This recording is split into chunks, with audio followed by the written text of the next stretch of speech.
Hey everyone, Skylinks here, bringing you another video review. Today we're going to be doing Transformers Universe slash Classics 2.0 Onslaught. A little information about Onslaught. Onslaught is the leader of the Combaticons. He and the other Combaticons were political prisoners on Cybertron, for whatever reasons we don't know, but they were prisoners. Starscream relinquished him from their prison and actually turned him into his own assault team. They were eventually defeated by the combined forces of the Decepticons and the Autobots, and put on an asteroid as punishment. They eventually went to Cybertron and almost destroyed Earth with Megatron, all the rest of the Decepticons on it. And they were stopped by, again, the Decepticons and the Autobots. However, they were reprogrammed by Megatron in a little scheme of sorts, and thus everlasting loyal to him. Personally, Onslaught does not like to get his hands dirty. He likes to stay on the sidelines, and he loves it more than anything to see one of his plans get through. Not because he's a coward, it's anything but. It's just, he's like a master planner. He likes to see all his, tactics and stuff work on the battlefield. But he will go on the battlefield if things don't work out the way he wants it to. And when he gets on the battlefield, he's cold and relentless as a warrior. Easily the strongest of the Combaticons without forming Bruticus. And he's just a relentless fighter. From my memory, the Onslaught, along with the other Combaticons, do make it through the movie. So they are seen in Season 3, I believe. Yeah. But anyways, Onslaught is just a cool, cold, calculating character. And he just loves to make battle plans. That's just what he does. He's a general. That's what he is. He's very smart, too. The Combaticons are very smart, which is very, all of them are pretty smart, which is very ironic, seeing Bruticus is just a big loaf. With that said, onto the figure itself. He is an Ultra class. I'm going to take this thing off because it falls off very easily on my figure. He's supposed to be a SWAT car. The turret can move side to side. He's a very beautiful SWAT car. Very futuristic looking too. You can take the treads and put them down like that and meat grind people. But it's just very nice looking. It's very armored plating looking. I like the color scheme too. A little light green and then kind of the army blue grayish. Very good. He has lights and sounds too.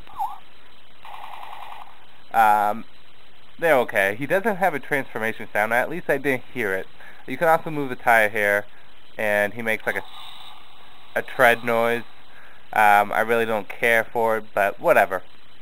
But overall, he's just a beautiful alt mode. I like the alt mode a lot. I wish the turret could go all the way around. It stops right there on both sides.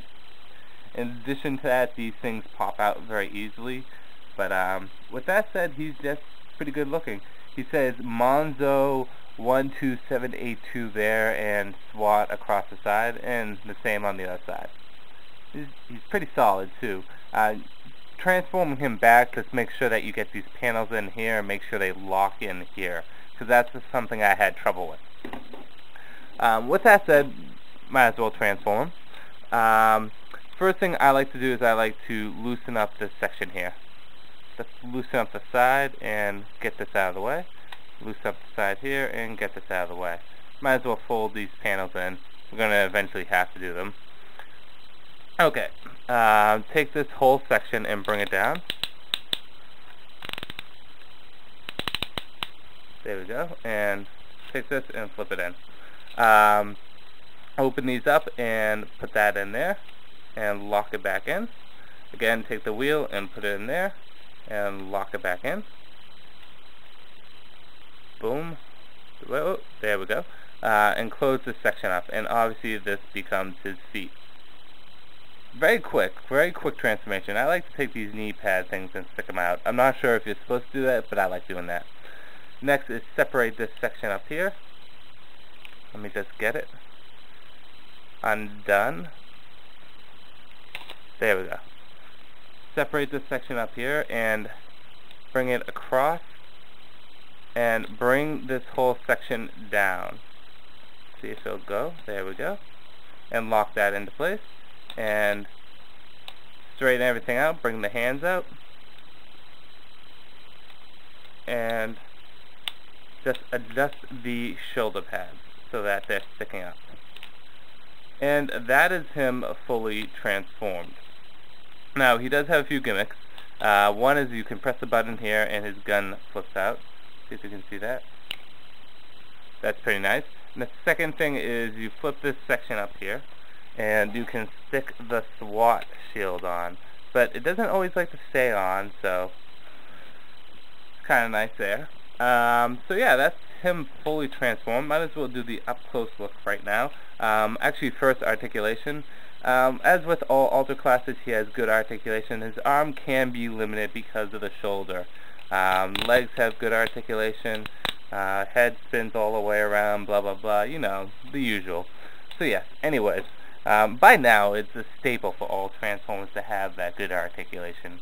So we're going to pause the review now and we will do an up-close of the robot mode. Okay, here's him fully transformed as robot mode. And he's a beaut. He's very menacing looking. He does have some G1 aspects to him, but what I like is he does have a few like new aspects, like the treads up here and the shield. I think that's nice and it's very uniqueness to it. The color scheme looks good. I wish there was a little bit more metallic blue in there and a little bit more metallic green, maybe offset it a bit. The colors are similar to the G1, only a little bit more metallic, kind of.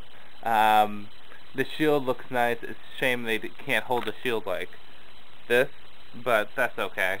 Decepticon symbol there. Very nice G1 face. And the gun looks pretty nice. I like the gun. The wrist can rotate. I did not mention that. If I had any complaint about it, it'd be this flap right there. I wish that could disappear, but can't ask for too much. Now, personally for me, out of the three Ultra classes that I have now, Silverbolt, him, and Powerglide, I have to say Powerglide is the best.